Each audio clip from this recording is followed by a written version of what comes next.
Дальший такий поет наш русинський, котрий лишив по собі слід, Михайло Кемінь. Михайло Кемінь не дожив до свого столітного юбілея лише 2 роки.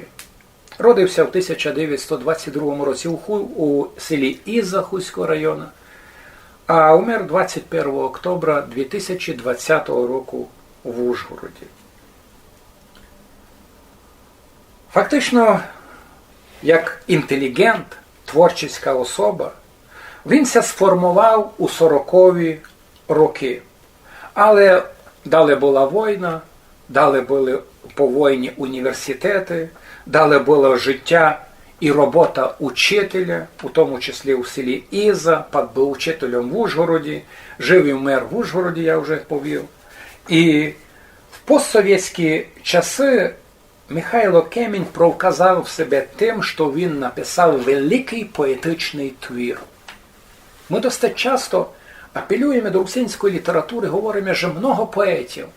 Але, як правило, поети концентрують на малих поетичних формах. Це, як правило, стих, деколи 4 шор, деколи великий стих. Михайло Кемінь написав великий поетичний твір. Сам його називав романом у стихах. Але мені ся видить, що правильніше було, правильною було би назвати його деяку казочну поему. Поема, де діють якісь міфічні, казкові герої, які прийшли із русинського епоса, із русинських легенд. Дія ся відбуває на території нашого Подкарпатського краю. Ці його герої казочні борються із тою несправедливістю, і до кінця у такому казочній манері вони добиваються справедливості, добиваються щастя, і їхня боротьба увінчалася успіхом. Перед тим, як перейти написати ту казкову чи казочну поему, Михайло Кемінь писав теж русинські стихи, а я би назвав пари з них: «Чимся журять бабусі», «Зима чародійка», «Цариця наша Підкарпатська Русь», «Святі Кирил і Мефодій», «Юрій Гуца-Венелін», «Русалочка», «Синьоокая блондинка» і многі-многі другі стихи. Аж на конець вийшла «Ізянська русалка». Як я вже говорив, хоча автор його означив свою ізянську русалку для літературного жанру як роман у стихах, християнська родина, де русинська новинка, де вона ся печатала і ще до того, як вийшла в книжній подобі, тримала його тут твір за русинський епос. Дехто із біографів писав, що то є поема. Літературний твір виходить за означені рамки. Ані роман, ані поема. Ціле, жанрова межа усе доста хлипова і условна. Але про епос це ліпше сказати стиховий епос. У творі русинського писателя не достає такої важної черти, як то розправа за геройську минулость народа. Про роман у стихах не достає тої зграбності композиції і поступного розвою характерів.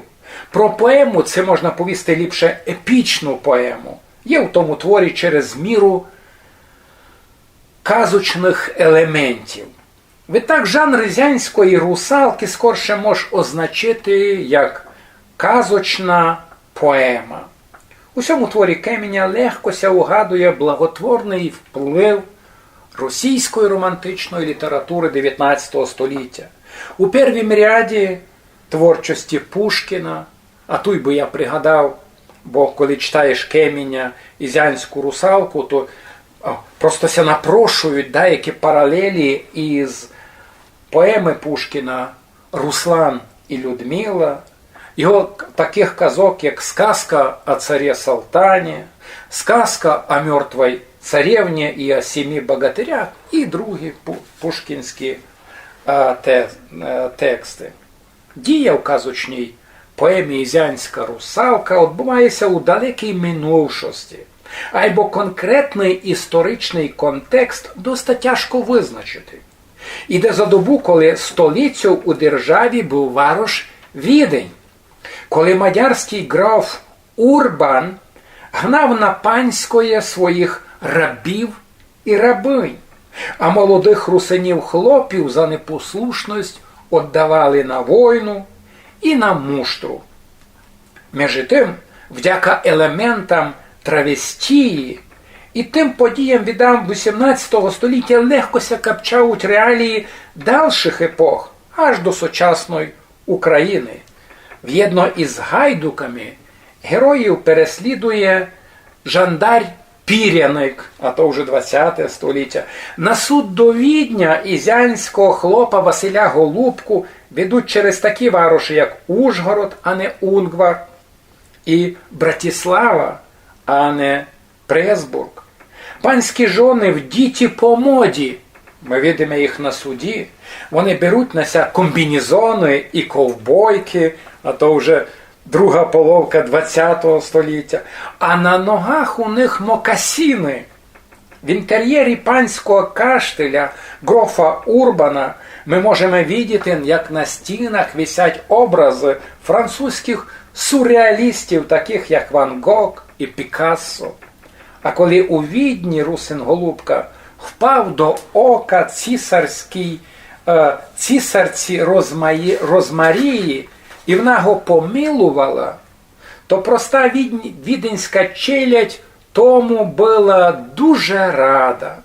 Сумували, як пише, а то є травестія, так, ми переносимося із одної до другого, сумували лем деякі сатаністи-нацфашисти, окупанти Подкарпаття.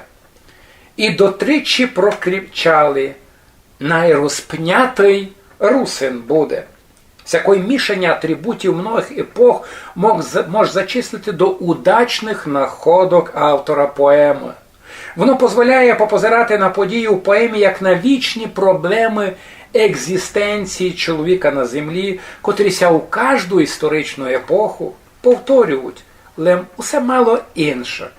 Любов, зрада, вірність, гонцузтво, ненависть, братство, хитлянство – вічні категорії.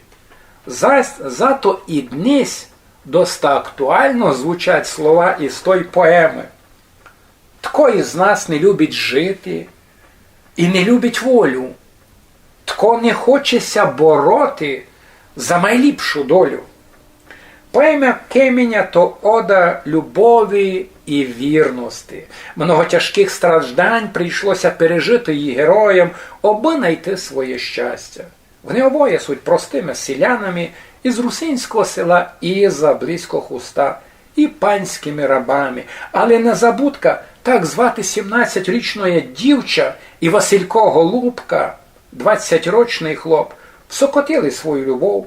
Гроф Урбан обоїх на все розлучити Василька відправив на війну, а пак на суд як збойника. Незабудку хоче мати за жону, бо вона красна русначка.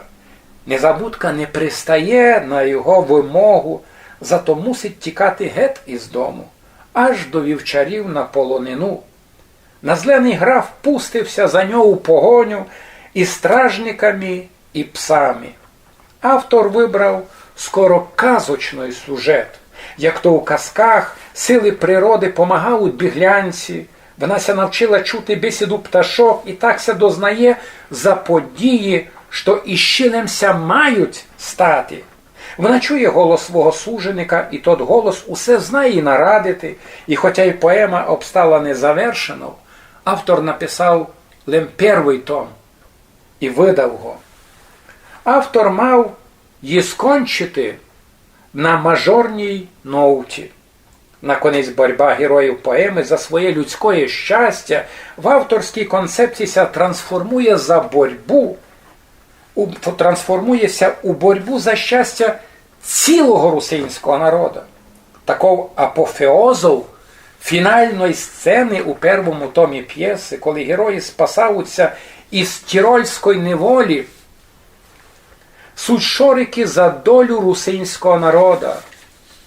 Так і наш народ русинський, терпеливий, богобойний, Божої милості достойний, борючись за щастя долю, як тот олень чує волю, рвеся з пут сатрапа брата, молодіє й муцніє, має глибоко й вольно дише, і росте все вище й вище.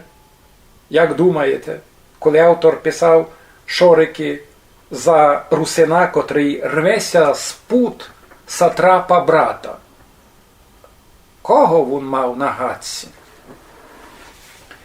Кемінь у тій поемі продемонстрував багатство русинської лексики. Поетичний язик той казкової поеми мав би стати об'єктом уваги русинських лінгвістів, лексикографів.